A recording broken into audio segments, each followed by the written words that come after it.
Sarah Martinez stood barely 5 feet 2 inches tall and weighed just 115 pounds soaking wet. At 23 years old, she had the kind of quiet demeanor that made people overlook her in crowded rooms. Her dark hair was always pulled back in a simple ponytail, and she preferred loose-fitting clothes that hid her small frame. Most people who met Sarah assumed she was just another college student working part-time at the local coffee shop near Camp Pendleton. What they didn't know was that Sarah had been studying martial arts since she was 8 years old. It started as a way to deal with bullies at school, but it became something much deeper. Her grandfather, a former boxer from the Philippines, had taught her that size meant nothing if you understood leverage, timing, and the human body's pressure points. He would spend hours with her in their garage, showing her ancient techniques that had been passed down through generations. Sarah's training wasn't the flashy kind you see in movies. There were no high kicks or dramatic poses. Instead, she learned the subtle art of redirecting force, using an opponent's weight and momentum against them. Her grandfather taught her that the most dangerous fighters were often the ones nobody saw coming. He would tell her stories of tiny fishermen in his village who could take down men twice their size without breaking a sweat. By the time Sarah reached high school, she had earned black belts in 3 different martial arts. But she never talked about it. She never competed in tournaments or showed off her skills. To everyone around her, she was just quiet Sarah who worked hard in school and helped her mother take care of her younger siblings. Even her closest friends had no idea about the hours she spent training in secret. When Sarah started working at the coffee shop near the Marine base, she encountered a different world entirely. The Marines who came in were confident, loud, and used to being the toughest people in any room. They would joke with each other about their training, their strength, and their fighting abilities. Sarah would serve their coffee with a smile, listening to their stories about combat training and military exercises. The coffee shop became a regular hangout spot for Marines from the base. They appreciated Sarah's quiet efficiency and the way she remembered their orders. She never tried to join their conversations about military life or training. She would simply nod politely when they shared stories about their latest exercises or bragged about their physical accomplishments. Some of the Marines started to develop a protective attitude toward Sarah. They saw her as a sweet civilian who needed looking after. When rowdy customers gave her trouble, the Marines would step in without being asked. Sarah appreciated their kindness, but she also found their assumptions about her somewhat amusing. They had no idea that she could handle herself better than most of them could handle her. One particular group of 6 Marines became regular customers. They came in every Tuesday evening after their advanced combat training. Staff Sergeant Mike Rodriguez led the group, a massive man standing 6 feet 4 inches and weighing over 240 pounds of solid muscle. He had served 3 tours overseas and was known throughout the base as one of the most skilled hand-to-hand combat instructors. The other 5 Marines in the group were equally impressive. Sergeant Tommy Chun was a martial arts enthusiast who held black belts in karate and jiu-jitsu. Corporal James Williams was a former college wrestler who had never been taken down in a fair fight. Lance Corporal Rick Thompson was known for his lightning-fast reflexes and had won several boxing matches on base. Corporal David Kim was a former Navy SEAL who had transferred to the Marines and brought advanced fighting techniques with him. Finally, there was Lance Corporal Marcus Johnson, the youngest of the group, but arguably the strongest, with arms like tree trunks and hands that could crush walnuts. These 6 Marines had developed a tradition of stopping at Sarah's coffee shop after their weekly advanced combat training sessions. They would order their drinks, sit at the large table in the corner, and discuss the techniques they had practiced that day. Sarah would bring them their coffee and listen to them analyze different fighting scenarios, always impressed by their dedication to their craft. The Marines respected Sarah as their favorite barista, but they also saw her as someone who lived in a completely different world from theirs. To them, she represented the peaceful civilian life they were sworn to protect. They would sometimes joke among themselves about how different their lives were from hers, how she probably couldn't imagine the intensity of their training or the reality of combat situations. Sarah never corrected their assumptions. She found it easier to let people believe what they wanted to believe about her. Her grandfather had taught her that the element of surprise was one of the most powerful weapons a fighter could possess. People who underestimated you gave you advantages that confident fighters never had. But Sarah also genuinely liked these Marines. They were good men who served their country with honor. They were polite to her, generous with tips, and always treated her with respect. She enjoyed listening to their conversations about training and tactics, even though they had no idea how much she actually understood about what they were discussing. As weeks passed, Sarah learned more about each Marine's fighting style just from listening to their conversations. She could tell that Rodriguez relied heavily on his size and strength, while Chun preferred technical precision. Williams liked to grapple and get fights to the ground, while Thompson was all about speed and striking. Kim brought unconventional techniques from his special forces background, and Johnson was a straightforward brawler who overwhelmed opponents with raw power. Little did they know that Sarah was mentally cataloging their strengths and weaknesses, not out of any malicious intent, but because her grandfather had trained her to observe and analyze every fighter she encountered. It was second nature to her now, like breathing. She could watch someone walk across a room and identify their dominant side, their balance points, and potential vulnerabilities. The Marines continued their weekly visits, never suspecting that the quiet young woman serving their coffee possessed skills that might surprise them. Sarah was content to let them maintain their assumptions about her. After all, she had learned long ago that being underestimated was often the greatest advantage a fighter could have. The stage was set for a confrontation that none of them saw coming, one that would challenge everything these highly trained Marines thought they knew about strength, skill, and the element of surprise. In their world of military precision and combat excellence, they were about to encounter something they had never trained for, an opponent who looked like anything but a threat.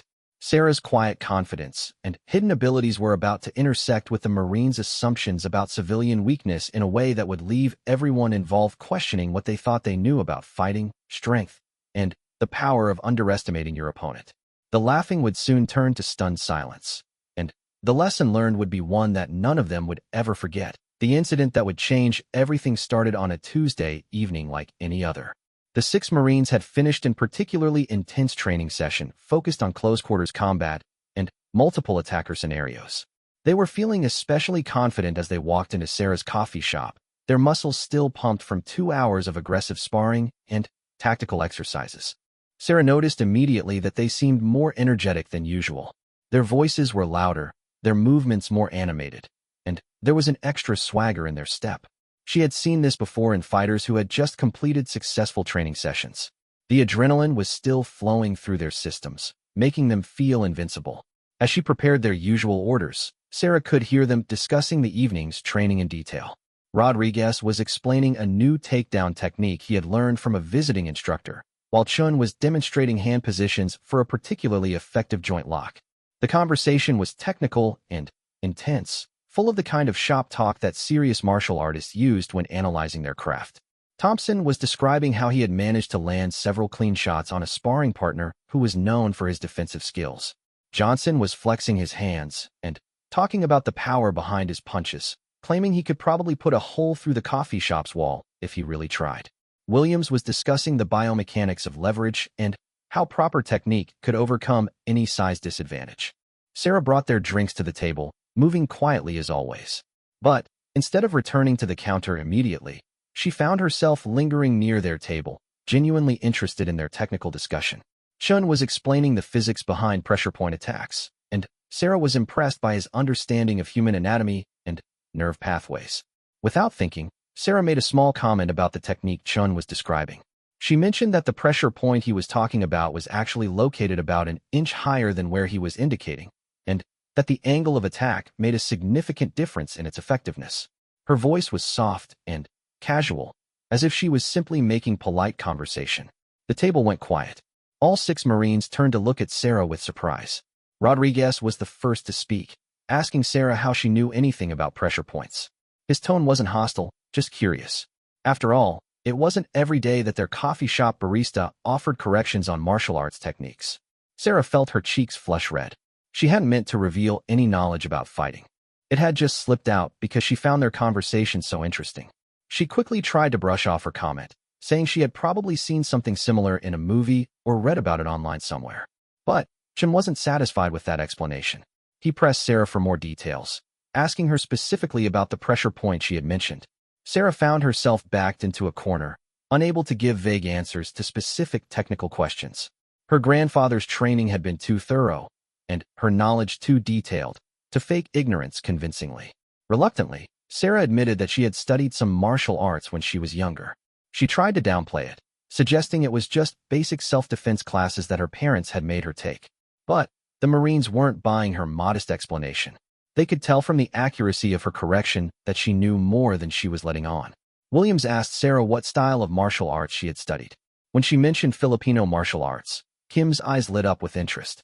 He had encountered some Filipino fighters during his special forces training and knew how effective their techniques could be. He started asking Sarah more specific questions about her training, and, despite her attempts to change the subject, she found herself answering with increasing detail. Thompson made a joke about Sarah probably knowing how to break boards with her tiny hands. The other Marines laughed, but not in a mean-spirited way. They were genuinely amused by the idea of their quiet barista having any kind of fighting background. To them, it was like discovering that a kindergarten teacher was secretly a race car driver. Johnson asked Sarah if she had ever actually used her martial arts training in a real situation. Sarah hesitated before answering, thinking about the few times she had been forced to defend herself. There was the incident in college when a drunk fraternity brother had gotten too aggressive at a party. There was the time a purse snatcher had targeted her mother outside a grocery store. In each case, Sarah had resolved the situation quickly and quietly, without causing serious injury. But Sarah didn't want to tell these stories to the Marines. She was afraid they would either not believe her or start treating her differently. She valued the comfortable relationship she had built with them, and she didn't want anything to change. So instead, she gave another vague answer about hoping never to need her training in real life. Rodriguez, ever the instructor, decided to have some fun with the situation. He suggested that Sarah should demonstrate some of her martial arts knowledge for them. His tone was playful and encouraging, like a teacher trying to get a shy student to participate in class. The other Marines immediately jumped on the idea, urging Sarah to show them some moves. Sarah politely declined, saying she didn't really remember much and hadn't practiced in years. But the Marines weren't giving up easily. They were curious now, and their military training had taught them to press for information when they sensed someone was holding back. They could tell that Sarah knew more than she was admitting. Chun suggested that maybe Sarah could just show them the correct position for the pressure point she had mentioned earlier. It would be educational for all of them, he argued, and it wasn't like she would be demonstrating anything dangerous. Just a simple anatomy lesson using his arm as a model. The pressure from 6 enthusiastic Marines was hard to resist. Sarah found herself agreeing to show them the pressure point location, telling herself that it was just an educational demonstration. She approached Chen's chair and carefully positioned her finger on the correct spot on his forearm, explaining the nerve pathway and the proper angle of attack. But when Sarah applied just the slightest pressure to demonstrate the technique, Chen's reaction was immediate and dramatic. His entire arm went numb, and his hand opened involuntarily, dropping the coffee cup he had been holding. The cup shattered on the floor, and Chen stared at his useless arm in amazement. The effect lasted only about 10 seconds before feeling returned to Chen's arm, but the demonstration had made a powerful impression on all the Marines. They realized that Sarah's knowledge wasn't theoretical. She had just performed a technique with the kind of precision that came from extensive training and practice. Thompson asked Sarah where she had learned to do that. Her earlier explanation about basic self-defense classes was clearly inadequate. The technique she had just demonstrated required advanced knowledge and careful training. You didn't learn that kind of precision from watching movies or taking weekend workshops. Sarah tried to explain that her grandfather had taught her some traditional Filipino techniques, but she could see that the Marines weren't satisfied with partial explanations anymore. They had caught her in the act of demonstrating real skill, and now they wanted to know the full extent of her abilities. Rodriguez made a suggestion that would change everything. He proposed that Sarah should spar with one of them, just for fun. Nothing serious, he assured her, just a friendly demonstration so they could see what she had learned from her grandfather. He promised they would go easy on her and make sure she didn't get hurt. Sarah's immediate instinct was to refuse, absolutely. Sparring with trained Marines was not something she wanted to do, especially in her workplace. But the Marines were persistent, and their enthusiasm was infectious. They genuinely seemed interested in learning about her background, and their encouragement was beginning to wear down her resistance. Williams suggested they could clear some space in the coffee shop and just do some light technical sparring. Nothing aggressive, just an opportunity for Sarah to show them some of the Filipino techniques her grandfather had taught her. He pointed out that the shop was empty except for them, so they wouldn't be disturbing other customers. Johnson added that he would be especially interested in seeing how traditional martial arts compared to modern military combat training. He had always wondered about the effectiveness of older fighting systems, and This would be a great opportunity to learn something new. Kim mentioned that his special forces training had included exposure to various martial arts systems, but he had never worked with anyone who specialized in Filipino techniques. He was curious about the differences between what Sarah knew and what he had learned in the military.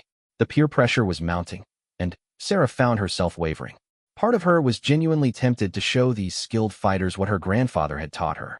She had spent so many years hiding her abilities, and it might be refreshing to finally demonstrate them to people who could appreciate the technical aspects of her training. But another part of her was worried about the consequences. These were highly trained military personnel who were used to winning fights. Even if they promised to go easy on her, their competitive instincts might take over once the sparring began. Sarah had learned from her grandfather that fighters often couldn't control their natural reactions once they were engaged in combat, even friendly combat. The Marines continued to encourage Sarah, assuring her that it would just be a fun learning experience for everyone involved. They promised to be careful and respectful, treating it as a technical demonstration rather than a real fight. Rodriguez even suggested they could make it educational by having Sarah explain the techniques as she demonstrated them. Sarah looked around the empty coffee shop, considering the proposal. The Marines seemed genuine in their interest, and their promises to keep things light and educational.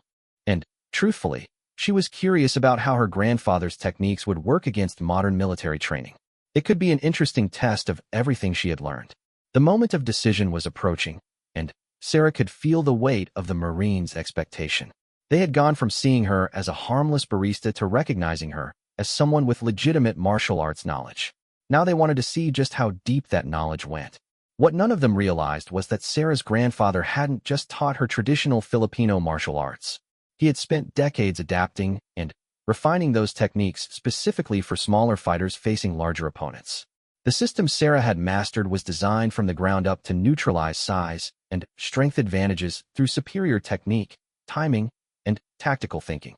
The Marines thought they were asking for a friendly demonstration from a former student of martial arts. What they were actually about to encounter was a fighter who had been specifically trained to defeat opponents exactly like them.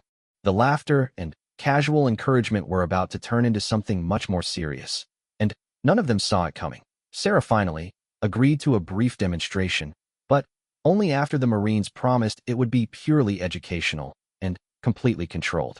Rodriguez suggested they start with just basic defensive movements, nothing that could be considered aggressive or dangerous. The other Marines quickly began moving tables and chairs to create a small open space in the center of the coffee shop. Williams volunteered to be Sarah's first partner, promising to move slowly and give her plenty of time to demonstrate her techniques. He was confident that his wrestling background would allow him to control the situation easily, ensuring that nobody got hurt during what he still considered to be a harmless educational exercise. Sarah asked if she could remove her work apron and the loose sweater she was wearing over her coffee shop uniform. Underneath, she revealed a simple fitted black t-shirt that showed her true physique for the first time. The Marines were surprised to see that despite her small size, Sarah was clearly in excellent physical condition. Her arms and shoulders showed the kind of muscle definition that came from years of serious training. Rodriguez whistled in appreciation, commenting that Sarah had been hiding more than just her martial arts knowledge under those loose clothes. Thompson joked that maybe they should be more careful than they had originally planned. But the overall mood remained light and friendly. The Marines still saw this as an interesting demonstration rather than any kind of serious challenge. Sarah asked Williams to approach her slowly and grab her wrist, just like he might do in a basic self-defense scenario. Williams smiled and reached out casually, not expecting any real resistance from someone so much smaller than himself. He was planning to let Sarah demonstrate her escape technique before gently controlling her movement to prevent any accidental injury. What happened next shocked everyone in the room, including Williams himself. As soon as his fingers made contact with Sarah's wrist, she moved with lightning speed and surgical precision. Williams found himself flipping through the air before he even realized what was happening. He landed hard on his back, completely winded, with Sarah controlling his arm in a position that would have snapped his elbow if she had chosen to apply pressure. The entire sequence had taken less than 3 seconds. Williams lay on the floor gasping for breath, staring up at Sarah in complete amazement. The other Marines stood frozen, trying to process what they had just witnessed. The quiet barista they thought they knew had just executed a throw that would have impressed their most advanced combat instructors.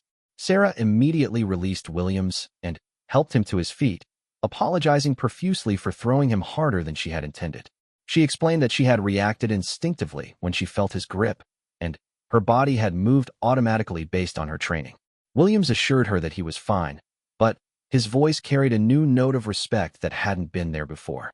Chen asked Sarah to demonstrate the throw again, but in slow motion so they could understand the mechanics of what she had done. Sarah reluctantly agreed, walking through the technique step by step. She explained how she had used Williams's forward momentum against him, redirected his energy through precise leverage points, and maintained control throughout the entire movement. The Marines listened with growing amazement as Sarah broke down the technique in detail. Her understanding of biomechanics, physics, and human anatomy was far more sophisticated than they had expected. This wasn't the kind of knowledge you picked up from casual martial arts classes.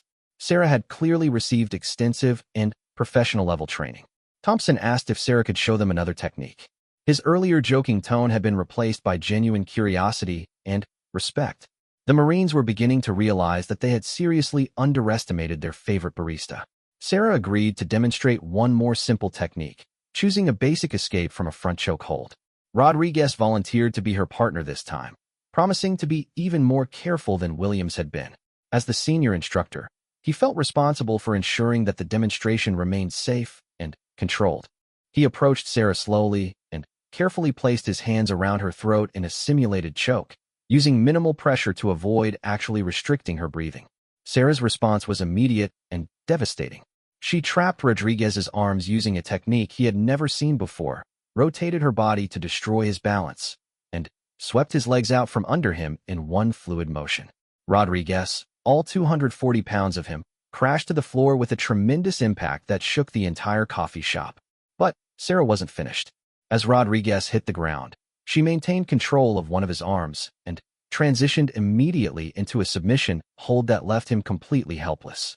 Rodriguez found himself face down on the floor with his arm twisted behind him at an angle that would have caused permanent damage if Sarah had applied full pressure. The other Marines watched in stunned silence as their senior instructor, one of the most feared fighters on the base, lay defeated on the coffee shop floor. Sarah held the position just long enough to make her point, then released Rodriguez and again helped her opponent to his feet. She apologized once more, explaining that the techniques her grandfather had taught her were designed to end confrontations quickly and decisively. Rodriguez stood up slowly, rolling his shoulder to work out the soreness from Sarah's submission hold. His face showed a mixture of pain, amazement, and professional respect. He told Sarah that in 20 years of military training and combat experience, he had never encountered techniques quite like the ones she had just demonstrated. Johnson asked where Sarah had learned to fight like that. Her previous explanations about her grandfather teaching her some traditional Filipino techniques were clearly inadequate. What she had just demonstrated was a complete fighting system designed for real combat situations. This wasn't recreational martial arts or sport fighting. This was serious business. Sarah tried to explain that her grandfather had been more than just a casual boxer. He had served as a military instructor in the Philippines before immigrating to America, and he had spent decades developing techniques specifically designed for smaller fighters facing larger opponents. He had trained Sarah not just in traditional martial arts, but in a hybrid system that combined ancient techniques with modern combat psychology. Kim asked Sarah if she had ever competed professionally or served in any kind of military or law enforcement capacity. Her level of skill suggested formal training beyond what any civilian instructor could provide. Sarah explained that she had always kept her training private, using it only for self-defense when absolutely necessary. The Marines looked at each other with new understanding.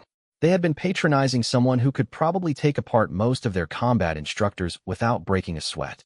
Sarah wasn't just a barista who knew some martial arts. She was a highly skilled fighter who had been hiding in plain sight, serving them coffee and listening to them brag about their own fighting abilities. Thompson made a suggestion that would escalate the situation beyond anything anyone had planned. He proposed that Sarah should spar with all of them at once, just to see how her techniques would work against multiple attackers. He argued that real combat situations often involve facing more than one opponent, and it would be educational to see how traditional martial arts handled that scenario. Sarah immediately shook her head, saying that sparring with 6 Marines simultaneously was far beyond what she was comfortable with. The demonstrations she had just given were simple techniques performed in controlled conditions. fighting multiple opponents was completely different and much more dangerous for everyone involved. But the Marines had been impressed by what they had seen, and their competitive instincts were fully engaged now. Rodriguez pointed out that they wouldn't really be fighting, just giving Sarah an opportunity to demonstrate how her system handled multiple attackers. They promised to move slowly and give her plenty of space to work. Williams added that it would be educational for all of them to see how someone with Sarah's training approached the tactical problem of facing superior numbers. Military combat training included multiple attacker scenarios, but they had never seen anything like the techniques Sarah had just demonstrated. Chin suggested that they could make it even safer by having the Marines attack one at a time in a predetermined sequence, rather than all rushing Sarah at once. That way she could demonstrate her techniques without the chaos and confusion of a real fight situation. Sarah could see that the Marines were genuinely interested in learning from her, but she was also aware that the situation was rapidly moving beyond her control. What had started as a simple pressure point demonstration had already escalated into 2 serious throws and a submission hold.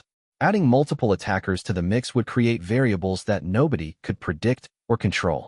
But the Marines continued to pressure Sarah, assuring her that they would be extremely careful and stop immediately if anyone got hurt. They pointed out that they were all experienced fighters who knew how to control their movements and reactions. This would be a unique learning opportunity for everyone involved. Rodriguez made the decision as the senior man present. He announced that they would try a controlled multiple attacker scenario, with strict safety rules and predetermined movements.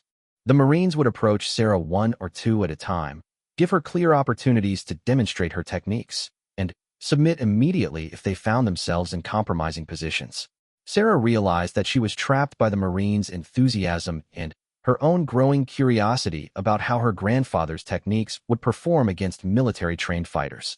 Part of her wanted to see if the system she had spent 15 years mastering could really handle the kind of scenario it had been designed for. Against her better judgment, Sarah agreed to attempt a controlled demonstration involving multiple attackers. She insisted on strict safety rules and the right to stop the exercise immediately if things got too intense.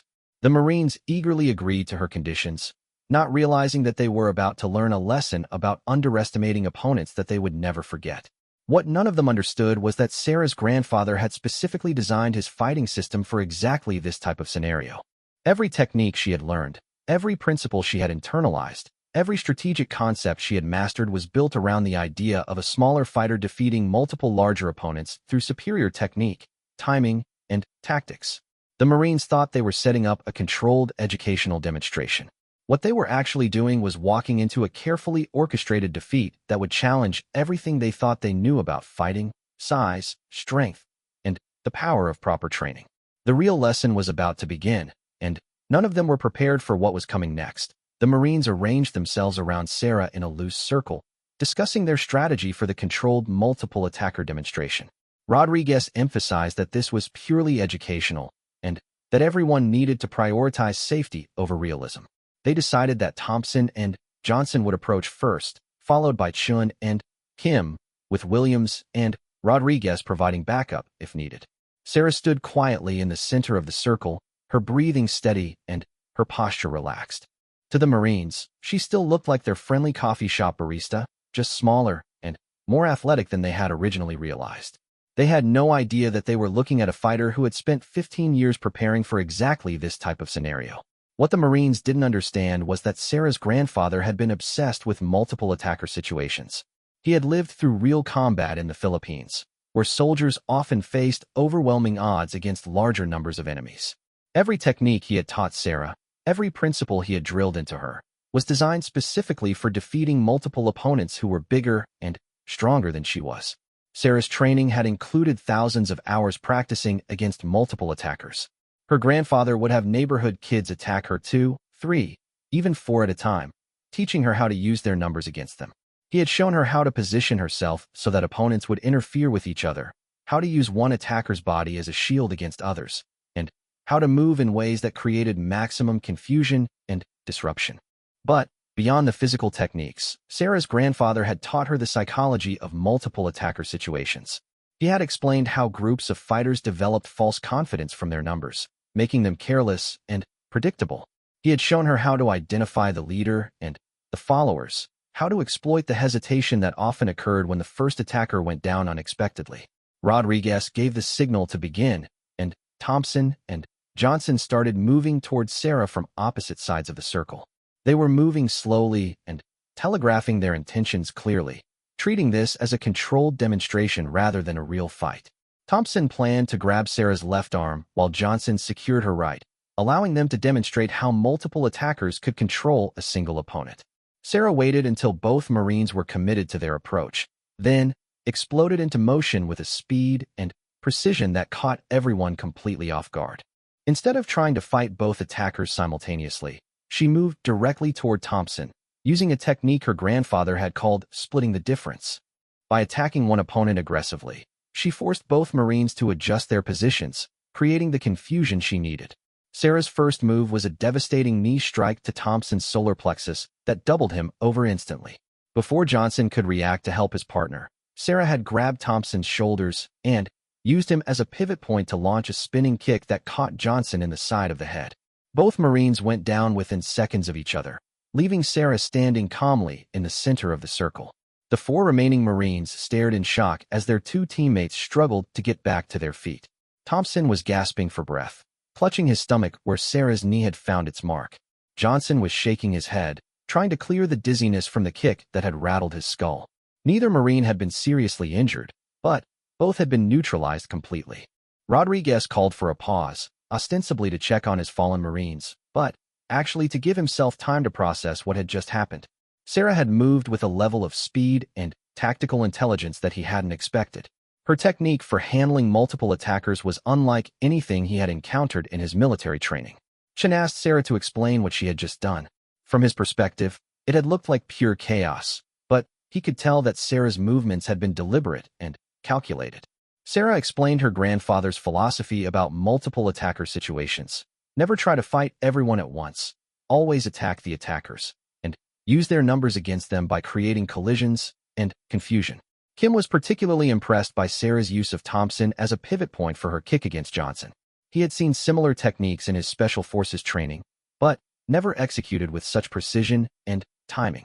Sarah explained that her grandfather had taught her to treat multiple attackers like a physics problem, manipulate the angles and momentum to create maximum impact with minimum effort. Williams asked if Sarah was ready to continue the demonstration.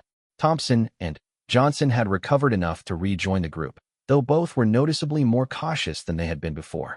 The Marines were beginning to understand that they were dealing with something far more serious than they had anticipated. Rodriguez decided to change the approach for the next phase.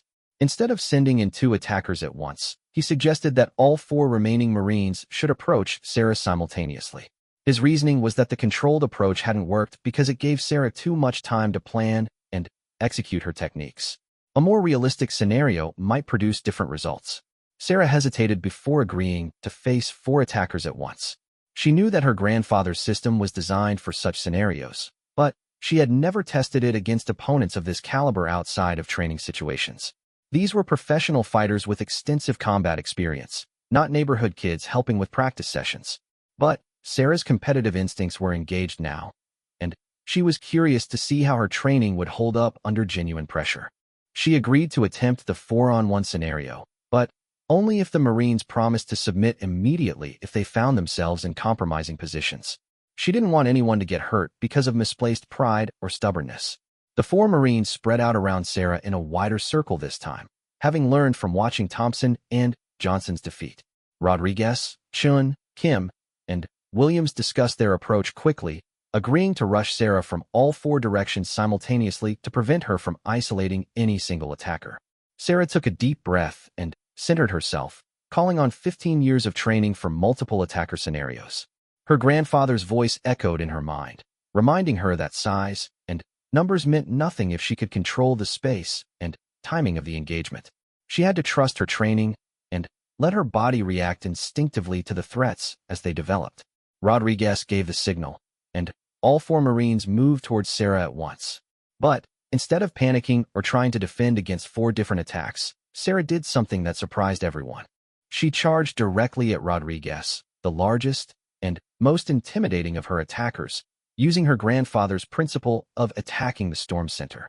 Sarah's approach caught Rodriguez completely off guard. He had expected her to try to evade or defend, not to launch an aggressive assault against the biggest threat in the group. Sarah ducked under Rodriguez's attempted grab and drove her shoulder into his midsection, using his size against him by attacking his center of gravity. As Rodriguez stumbled backward, Sarah maintained contact with him and used his falling body as a shield against the other three Marines. Chun, who had been approaching from Rodriguez's left, found himself tangled up with his falling squad leader. Kim, approaching from the right, had to pull up short to avoid colliding with Rodriguez and Chun. This left Williams approaching from behind as the only attacker with a clear path to Sarah. But Sarah had anticipated this, and as Rodriguez hit the ground, she spun around Williams' back and applied a sleeper hold with lightning speed. Williams found himself unconscious in less than 5 seconds, dropping to the floor next to Rodriguez. Sarah immediately released the unconscious Williams and turned to face Chun and Kim, who were still trying to untangle themselves from Rodriguez's fallen form. Both Marines were off balance and out of position, giving Sarah the tactical advantage she needed to finish the engagement. Sarah moved toward Chun first, using a technique her grandfather had called the flowing river. Instead of meeting Chun's attack head-on, she redirected his momentum and used his own force to send him crashing into Kim. The two Marines collided with tremendous force, both going down in a heap of tangled arms and legs. In less than 30 seconds, Sarah had defeated 4 highly trained Marines using techniques that none of them had ever encountered. Rodriguez was slowly getting back to his feet, rubbing his ribs where Sarah's shoulder had impacted. Williams was just regaining consciousness, looking around in confusion. Chun and Kim were untangling themselves from their collision, both sporting bruises from their unplanned meeting. The coffee shop fell silent except for the sound of heavy breathing and groaning Marines. Thompson and Johnson, who had been watching from the sidelines, stared at Sarah with expressions of complete amazement. In their entire military careers, they had never seen anything like what had just transpired. Sarah stood calmly in the center of the room, not even breathing hard from her exertions. Her grandfather had trained her for endurance as well as technique, and defeating 6 opponents in controlled demonstrations was well within her capabilities. She looked around at the Marines with a mixture of concern and amusement, asking if everyone was all right. Rodriguez was the first to speak, his voice filled with professional respect and personal amazement. He told Sarah that in 20 years of military service, including multiple combat deployments and advanced training with Special Forces units, he had never encountered a fighter with her level of skill and tactical intelligence. Her techniques were unlike anything in their military combat manuals. Chun asked Sarah where her grandfather had learned to fight like that. The system she had demonstrated was clearly the result of decades of development and refinement. It wasn't traditional martial arts as commonly understood, but rather a complete fighting philosophy designed for specific tactical situations. Sarah explained that her grandfather had been a military instructor in the Philippines during World War II and the subsequent conflicts. He had spent years developing techniques for Filipino soldiers who often faced larger, better-equipped enemies. The system he had created was designed specifically for smaller fighters who needed to defeat multiple larger opponents using superior technique and tactics rather than brute force. Kim mentioned that he had encountered some Filipino martial artists during his Special Forces training, but nothing approaching the level of sophistication that Sarah had just demonstrated.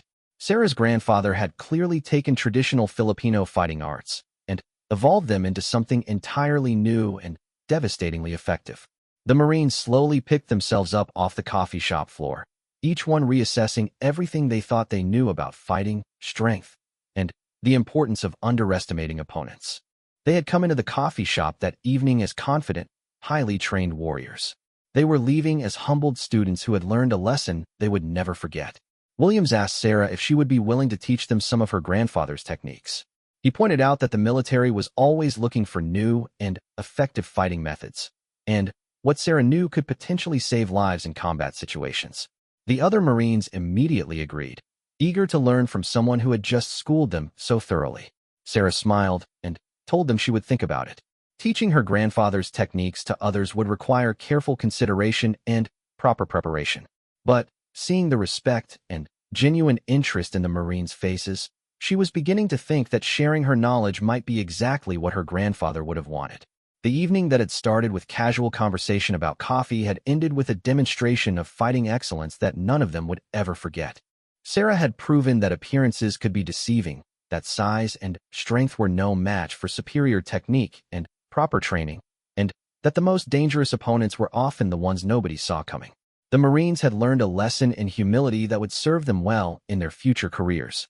And Sarah had finally found people who could truly appreciate the gift her grandfather had given her, the knowledge and skills to protect herself and others, regardless of the odds she might face. Word of Sarah's incredible demonstration spread through Camp Pendleton like wildfire. The 6 Marines, despite their initial embarrassment at being outfought by their coffee shop barista, couldn't help but share the story of their encounter with the most skilled fighter any of them had ever faced. Within days, Sarah's reputation had grown from quiet coffee server to legendary martial artist. The Marines who had experienced Sarah's skills firsthand found themselves fielding constant questions from their fellow servicemen. Many refused to believe that a tiny civilian woman could have defeated 6 highly trained Marines in combat demonstrations. The story seemed too incredible to be true, leading to challenges and demands for proof that Sarah found both amusing and troubling. Rodriguez took it upon himself to become Sarah's advocate and protector within the military community. He used his position as a senior instructor to educate other Marines about what had happened, emphasizing the technical brilliance of Sarah's fighting system rather than the embarrassment of their defeat. He made it clear that anyone who wanted to challenge Sarah would have to go through him first. Chen became obsessed with understanding the principles behind Sarah's grandfather's fighting system. He spent hours researching Filipino martial arts and the history of Filipino military training, trying to place Sarah's techniques within a broader context. He discovered that Filipino fighters had long been renowned for their ability to defeat larger opponents. But nothing he found in his research approached the sophistication of what Sarah had demonstrated. The other Marines each processed their experience differently. Thompson developed a new respect for traditional martial arts and began studying various fighting systems in his spare time. Johnson started questioning the emphasis on size and strength in military combat training, wondering how many other assumptions about fighting might be wrong. Williams became interested in the tactical aspects of multiple attacker scenarios, recognizing that Sarah's approach could revolutionize military combat doctrine. Kim, with his special forces background, was perhaps the most impressed by Sarah's abilities.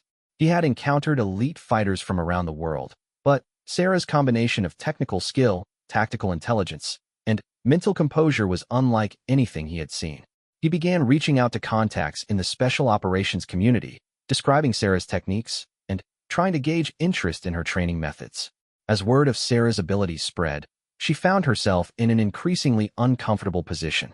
Marines she had never met would come into the coffee shop, some hoping to witness a demonstration, others looking to challenge her directly. Sarah tried to maintain her quiet, professional demeanor, but the constant attention was making it difficult for her to do her job effectively.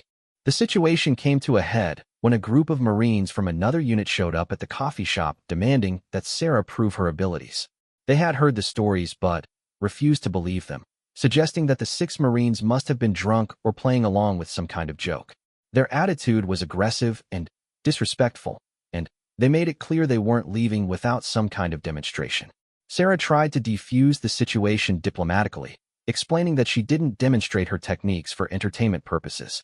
But the Marines became increasingly insistent, with their leader, a staff sergeant named Bradley, making increasingly offensive comments about Sarah's size and gender.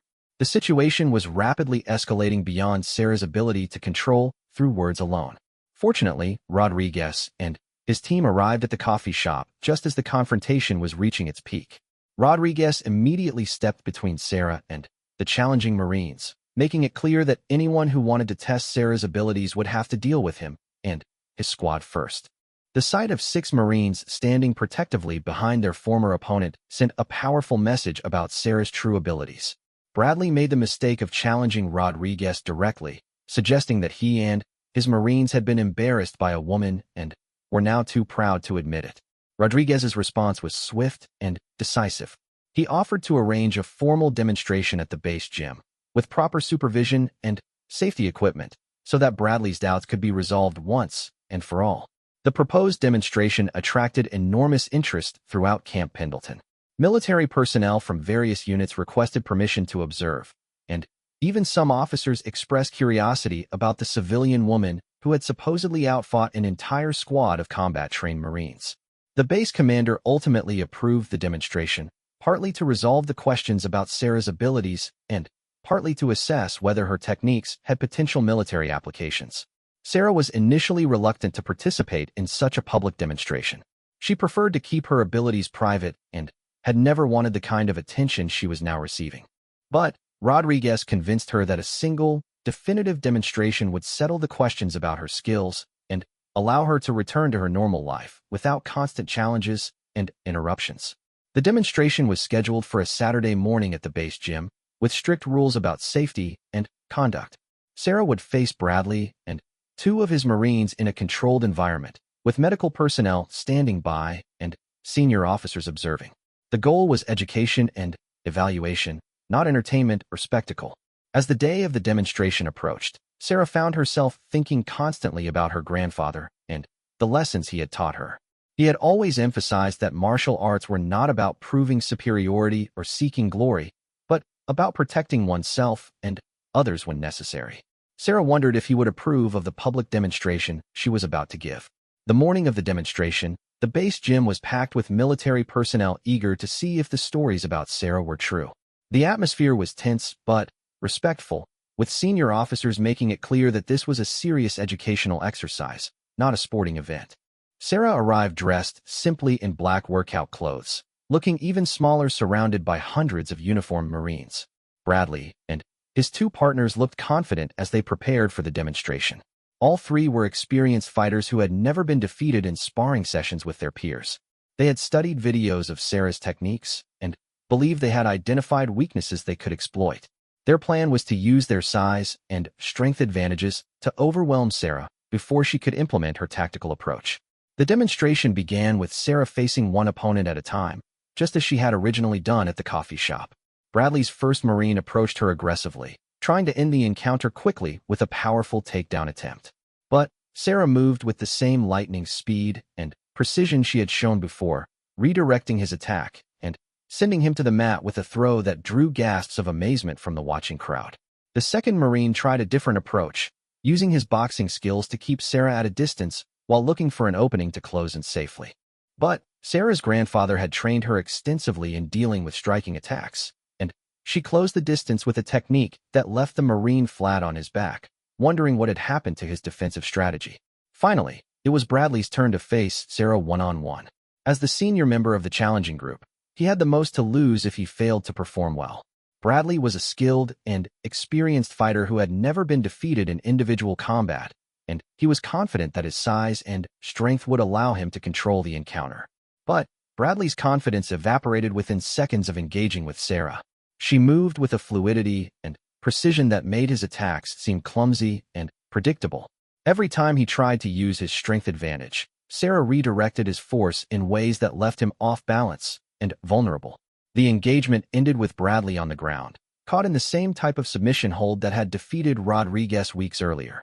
The watching Marines erupted in amazed conversation as Bradley struggled to his feet, his face showing both pain and respect. The demonstration had definitively proven that Sarah's abilities were real and that the stories about her victories over trained Marines were completely accurate. There could be no more doubt about her skills or the effectiveness of her grandfather's fighting system. Following the demonstration, Sarah was approached by several officers who were interested in learning more about her training methods. A Colonel Morrison, who oversaw combat training for the base, asked if Sarah would consider developing a curriculum based on her grandfather's techniques. He pointed out that the military was always looking for innovations that could give American fighters advantages in combat situations. Sarah was initially hesitant about sharing her grandfather's techniques with the military. The system had been developed for personal protection and self-defense, not for aggressive military applications. But Rodriguez and his Marines argued that Sarah's knowledge could save lives by giving smaller soldiers techniques for surviving encounters with larger opponents. After much consideration, Sarah agreed to work with the base's training department to develop a modified version of her grandfather's curriculum. She insisted that the focus would be on defensive applications and survival techniques rather than aggressive combat methods. The program would emphasize the philosophy behind the techniques as much as the physical movements, ensuring that students understood the responsibility that came with such knowledge. The training program Sarah developed became one of the most popular and effective courses offered at Camp Pendleton. Marines who completed her curriculum showed dramatic improvements in their confidence and effectiveness when facing larger opponents. The techniques proved especially valuable for female Marines and smaller male Marines who had previously struggled in hand-to-hand combat training. Sarah's reputation spread far beyond Camp Pendleton as word of her training program reached other military installations. She began receiving requests to conduct training sessions at bases around the country, sharing her grandfather's techniques with soldiers, Marines, sailors, and airmen who could benefit from her knowledge. But perhaps the most significant change in Sarah's life was the relationship she developed with Rodriguez and his original squad of Marines. They had become not just students, but genuine friends who respected her abilities and appreciated her willingness to share her knowledge. The men who had once laughed at the idea of learning from their coffee shop barista now considered her one of their most valued instructors and advisors. Sarah continued working at the coffee shop, but now her interactions with military customers were completely different. Instead of being seen as a harmless civilian who needed protection, she was recognized as a skilled professional who deserved respect. Young Marines would seek her advice on training and technique, while senior personnel would consult with her on tactical questions and combat doctrine. The transformation in how people saw Sarah was dramatic, but the most important change was in how she saw herself. For years, she had hidden her abilities and downplayed her grandfather's teachings. Now she was sharing that knowledge with people who could use it to protect themselves and others, fulfilling the true purpose of her grandfather's gift. Sarah often thought about what her grandfather would say about the path her life had taken. She believed he would be proud to see his techniques being used to help others, and especially proud that his granddaughter had found the courage to step out of the shadows and claim her place as a teacher and protector. The coffee shop where it all began became a gathering place for Marines interested in serious discussion about martial arts and combat techniques. Sarah's corner table was reserved for educational conversations where experienced fighters could learn from each other and share knowledge across different disciplines and traditions. What had started as a simple correction about pressure point techniques had evolved into a new chapter in military combat training. Sarah's grandfather's system, refined through decades of development and proven in the most demanding circumstances, was now helping to prepare a new generation of fighters for the challenges they might face. The 6 Marines who had laughed at practice that Tuesday evening had learned a lesson about assumptions, humility, and the power of underestimating opponents. But, more importantly, they had discovered a teacher whose knowledge would make them better fighters and better protectors of others. Sarah Martinez, the quiet barista who had taken down 6 Marines in a single demonstration, had become exactly what her grandfather had always hoped she would be, a guardian of his legacy and a teacher of his wisdom.